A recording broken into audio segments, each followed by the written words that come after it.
Hi everyone. I hope you all are keeping fine. The topic for today is going to be our TPA's very easy and interesting topic, section number 41, which talks about the transfer of property by the ostensible owner. Transfer by ostensible owner. Let us first understand the term ostensible owner. है ना, हमें ostensible owner समझ आ जाएगा तो automatically we'll understand the complete section. तो ostensible is something which is at the face of it, visible at the face of it rather, है ना, कुछ ऐसा जो शक्ल पे लग रहा है कि यार ये है ना, which seems to be. तो ostensible का basically मतलब है something which appears to be true. ठीक है, ostensible owner यानी कि लग रहा है, appear हो रहा है कि ये जो ओनर है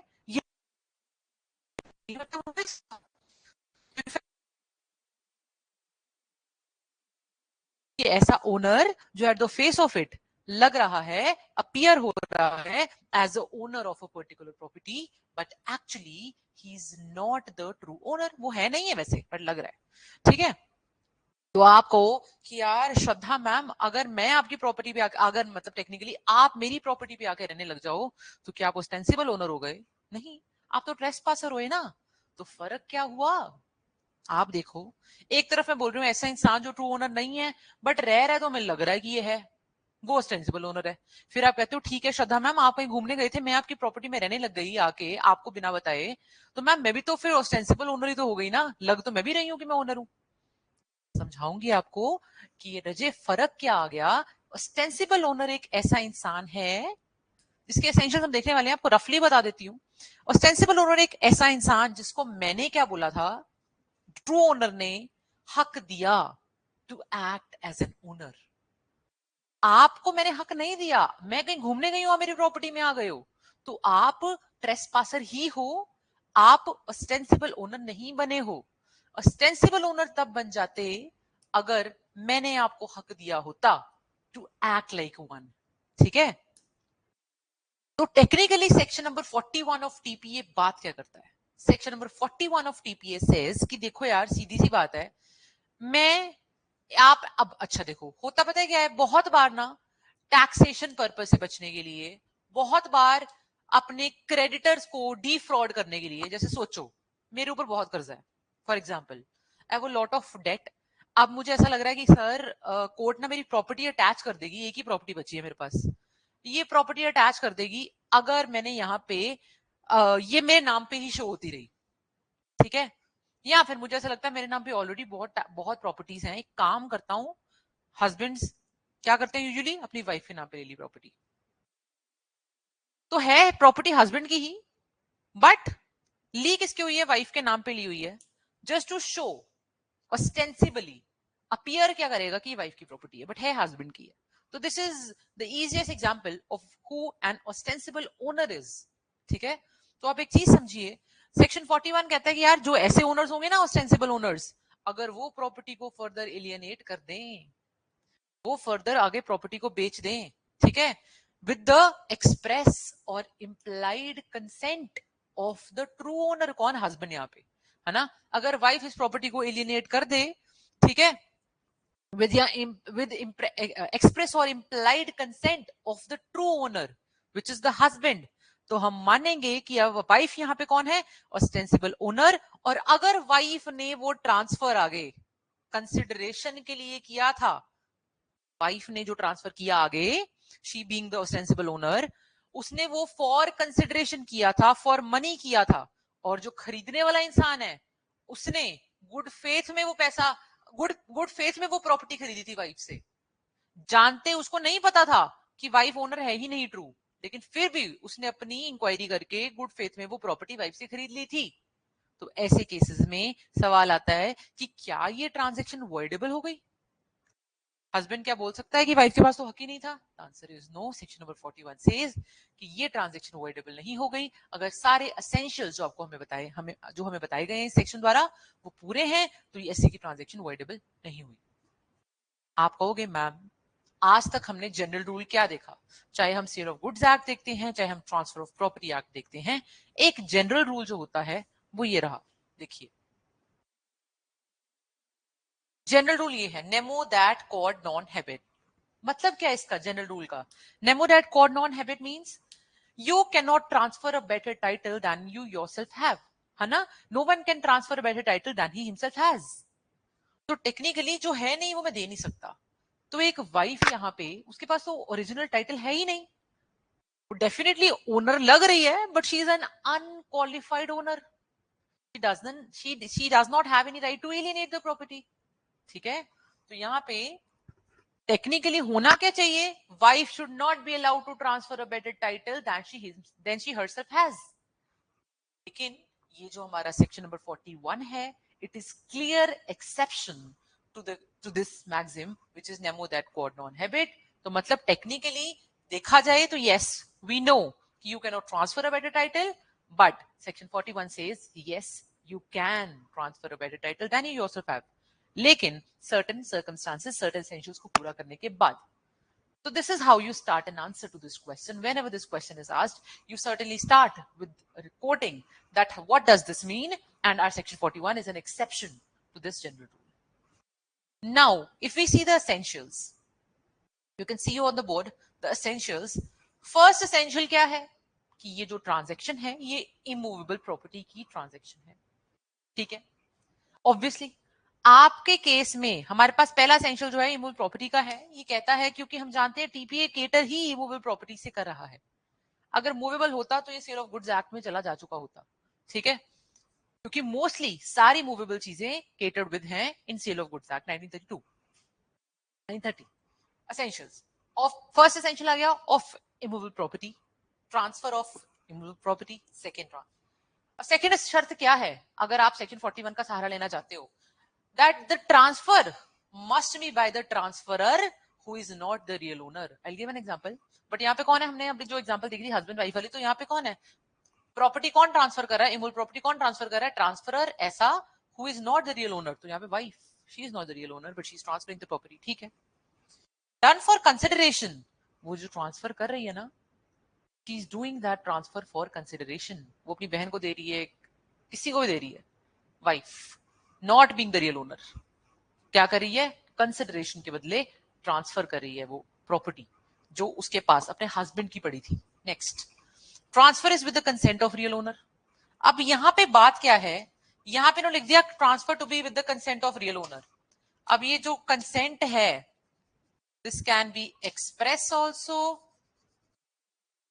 this can be implied also. ये जो कंसेंट है, मैं आपको कुछ बोल ही नहीं रही क्योंकि मैंने तो दिखा रखा है कि आप ओनर हो और आप उस प्रॉपर्टी को फर्दर जो मर्जी करी जा रहे हो, तो मेरी टेक्निकली इंप्लाइड कंसेंट ऑटोमेटिकली आ गई है। तो that this transfer has to be with the consent of the real owner, the husband here. And last we have the transferee, जो खरीदने वाला है, he must be acting in good faith. अब सोचो, मैं अपनी बहन को या अपने किसी रिश्तेदार को प्रॉपर्टी बेचना चाहती हूँ, उसको पता है कि मेरी प्रॉपर्टी नहीं है, उसको पता है कि मेरे हस्बैंड की प्रॉपर्टी है, बट वो फिर भी मुझसे खरीद लेता है, तो क्या वो गुड फेथ है? नहीं। अगर गुड फेथ जहां मिसिंग है तो हम मानते हैं कि यार यहाँ पे तो वॉइडेबल ही हो जाना चाहिए, यहाँ पे तो ये चीज की कोई वैल्यू होनी ही नहीं चाहिए, क्योंकि the person, the purchaser of the property, the transferee to whom the property is being transferred is not purchasing in good faith. ठीक है, तो यहाँ पे मानते हैं कि यार फिर सेक्शन 41 की एप्लीकेबिलिटी का स्कोप ही खत्म हो गया है। ठीक है, so this is how we see section all the essentials of transfer under section 41। ठीक है, आपको एक चीज समझाती हूं मैं before I move to the case laws. एक चीज समझते हैं, वो चीज है जिसका नाम बहुत बार हमने देखा है, बेनामी ट्रांजैक्शन, और एक टर्म यूज होती है बेनामीदार। तो अगर हम बेनामीदार समझ लेते हैं, हमें बेनामी ट्रांजैक्शन ऑटोमेटिकली समझ आ जाता है। बेनामीदार कौन है? यहाँ पे वाइफ, ओस्टेंसिबल ओनर, जिसका नाम नहीं यूज हो रहा है, आई मीन जिसकी है नहीं प्रॉपर्टी पर उसका सिर्फ टेम्परेली ऐसे नाम यूज हो रहा है कि हाँ यार इसकी है, इसकी दिखने में इसकी लग रही है, तो दैट पर्सन इज बेनामीदार। उसके द्वारा की गई ट्रांजैक्शन बेनामी ट्रांजैक्शन कहलाती है। पहले हमारे पास कोई एक्ट नहीं होता था बेनामी ट्रांजैक्शंस के लिए, लेकिन उसके बाद हमारे पास वी नाउ हैव अ बेनामी transactions act 1988। we have this act now which deals with all the बेनामी transactions and it prohibits, this act clearly prohibits कि यार ये वाली transactions को हम allow ही नहीं करते हैं, बेनामी transactions को, ठीक है। और हमने इनको इस ऐसे acts को punishable भी करा है, जो बेनामी transactions जो होती हैं, we have made them punishable under this act which is बेनामी transactions act.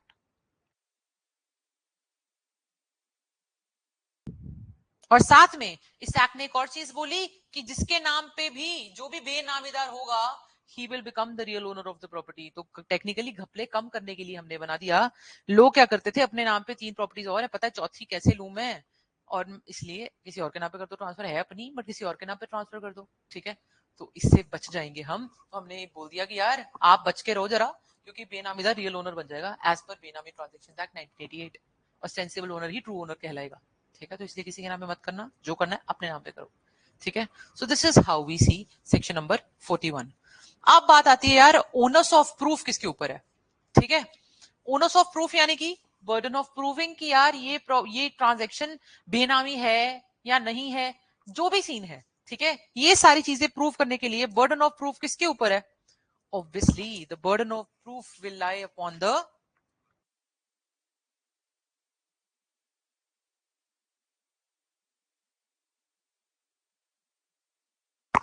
Burden of proof is on the transferee.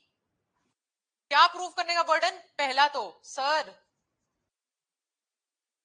ये ओनर ओरिजिनल है ही नहीं sir, he is merely an ostensible owner, ये रियल ओनर है ही नहीं प्रॉपर्टी का, he is an ostensible owner. Also, sir, I took reasonable care. I took reasonable care and I was acting in good faith, sir. मेरे and पे कोई मैलिफाइड intent था ही नहीं, I was acting in good faith. Lie upon the transferee कि sir ये बंदा ostensible owner नहीं है, और सर मैंने तो पूरा ध्यान रखा था, फिर भी सर मेरे साथ घपला हो गया, ठीक है। तो ये चीज है, this is what exactly the concept of Benami transactions or the concept of ostensible owner is. We have certain case laws. So this is the first case law, Padam Chand versus Lakshmi Devi 2010. इसमें क्या होता है, gift deed was executed by a father. जो father था वो daughter की property का sensible owner था, ठीक है। अगर आप गिफ्ट डीड एग्जीक्यूट कर दी उस प्रॉपर्टी की, तो technically this is person father, this is daughter, और डॉटर की प्रॉपर्टी का फादर जो है वो ऑस्टेंसिबल ओनर है, ऑस्टेंसिबल ओनर है, ठीक है। अब फादर क्या करता है, इस प्रॉपर्टी की गिफ्ट डीड गिफ्ट कर देता है, और गिफ्ट के बदले क्या करता है कि यार I am gifting this property out of love and affection to a third person being X. X को दे देता है फादर, किसकी प्रॉपर्टी? डी की। डी कौन है? Original owner, real owner. F कौन है? Ostensible owner. ट्रांसफर करते हैं, गिफ्ट करते हैं किसको? एक्स को। किसके बदले? लव एंड अफेक्शन के बदले। सवाल आ गया, क्या ये चीज will be covered by section number 41? तो हमने सोचा फटाफट एसेंशियल देख लेते हैं, ठीक है। ऑफ और वो करता डॉटर के सामने ही है, तो डॉटर कुछ बोलती नहीं है इस केस में, ठीक है। Immovable property, yes. By transferor who is not the real owner, father, here father, yes. And for consideration नहीं है, 41 के एम्बिट से फटाफट गिर गया बाहर। तो section 41 says consideration is ultra important for any transaction to be covered by this section.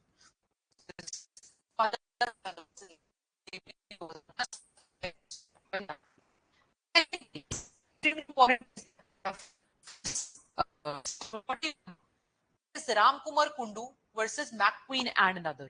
Ram Kumar Kundu versus McQueen and another. इसमें this is the judgement of 1872 की जजमेंट है। तो इसमें यह बोला गया कि यार अगर एक इंसान फॉर वैल्यू पैसा दे के, रीजनेबल केयर रख के, कंसिडरेशन दे के, यानी कि और बहुत ही गुड फेथ में कोई प्रॉपर्टी आपसे खरीद लेता है अंडर एन assumption कि वो प्रॉपर्टी आपकी ही है, तो जो इंसान अलाउ कर रहा है, जो इंसान कंसेंट दे रहा है, यानी कि हस्बैंड के सामने वाइफ ने प्रॉपर्टी किसी को दे दी, तो टेक्निकल कंसेंट किसकी होगी? इंप्लाइड कंसेंट हस्बैंड की। तो जो इंसान कंसेंट दे रहा है ना, he should not have the right to recover the property now, क्योंकि उसके सामने हुई है यार, है ना, उसकी कंसेंट के साथ हुई है. तो can you recover the property now? Law says no. I will read the lines for you.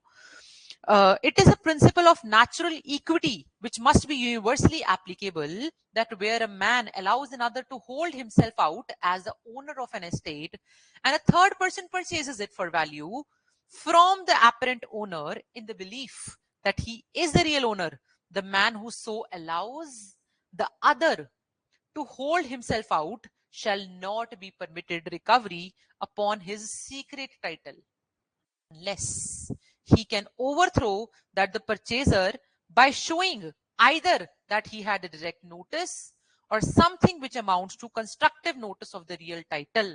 इसका तो क्या हुआ? सिर्फ एक केस में पॉसिबल है कि वो ये बोल दे कि sir I want to recover the property. वो सिर्फ एक केस. एक्सेप्शन क्या है? जब वो ये प्रूव कर पाए अगर कि यार ये जो सर ट्रांसफर ही है ना, he had the notice कि मैं ओनर नहीं हूं sir, he did not act in good faith. This is the only exception where the real owner can claim back his property. This is Ram Kumar versus McQueen and another. Okay. Next case we have in picture is Jaya Dayal Podar versus Bibi Hazra. This is 1979 Honorable Supreme Court की judgment है. इस judgment में Jaya Dayal Podar versus Bibi Hazra में guidelines were given with regards to what exactly, how to recognize that a person is an ostensible owner. तो supreme court ने guidelines में क्या बोला कि यार पहला तो check the source of money, ये पैसा आया कहां से है, कंसिडरेशन आ रही है, अगर वो कह रहे हैं कि कंसिडरेशन के लिए हुई है, ठीक है, और यहाँ उसने प्रॉपर्टी खरीदी होगी तो कहां से खरीदी होगी, सारा पैसा का जितना लेन देन है वो सारा चेक करा जाए. Second, what is the motive behind buying the property in other persons name. अगर मैंने किसी के नाम पे प्रॉपर्टी ली तो मोटिव क्या है, ठीक है, ये मोटिव चेक करा जाए जिससे हमें पता लग जाएगा कि यार ये ऑस्टेंसिबल है कि रियली है, ठीक है. और third, who possesses the property and who enjoys it, ठीक है, ये भी देखा जाए कि कौन पोजेस कर रहा है, कौन एंजॉय कर रहा है, क्या इसके पास सिर्फ नाम है और एंजॉय तो सारा दिन वो करता है, एंड वेरियस अदर थिंग्स. उन्होंने बोला बहुत सारी गाइडलाइंस, बहुत सारी चीजों को ध्यान में रखा जाए in order to determine exactly if a person is an ostensible owner or not. So this is all that we have about the topic of ostensible owner, section number 41, and along with that the topic of the concept of Bain-Ami transactions, and we have seen about Bain-Ami Transactions Act. So we'll quickly give a revision in 1 minute what we have done. So we started our topic of section number 41, transfer by ostensible owner. हमने सबसे पहले देखा Nemoret Ford non-habe का मतलब no one can transfer a better title than he himself has. इसकी exception कैसे है, ये section 41 की exception, क्योंकि यहाँ पे वो कर रहा है और हम कहते हैं वो voidable नहीं है, ठीक है. क्यों नहीं है? क्यों? अगर मूल प्रॉपर्टी का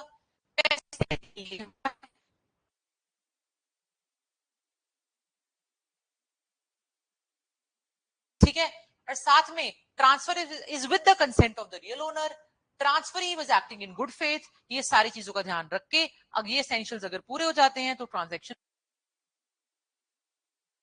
बताना चाहती हूँ, ये बताना चाहती हूँ कि यहाँ पे बाय ये जो ट्रांसफर की हम बात कर रहे हैं, ट्रांसफर ऑफ इमूवेबल प्रॉपर्टी, ये ट्रांसफर जो है this section applies to partial transfers also, does not necessarily mean cell.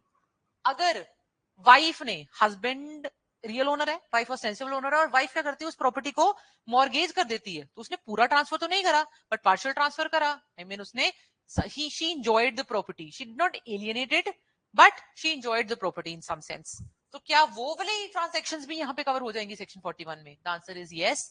The word transfer does not necessarily mean only sale. The word transfer includes sale, exchange, mortgage, lease, everything. ठीक है, so all of this is included, and yeah, that is all about section number 41. Take care of yourselves. Have a good day ahead. Thank you.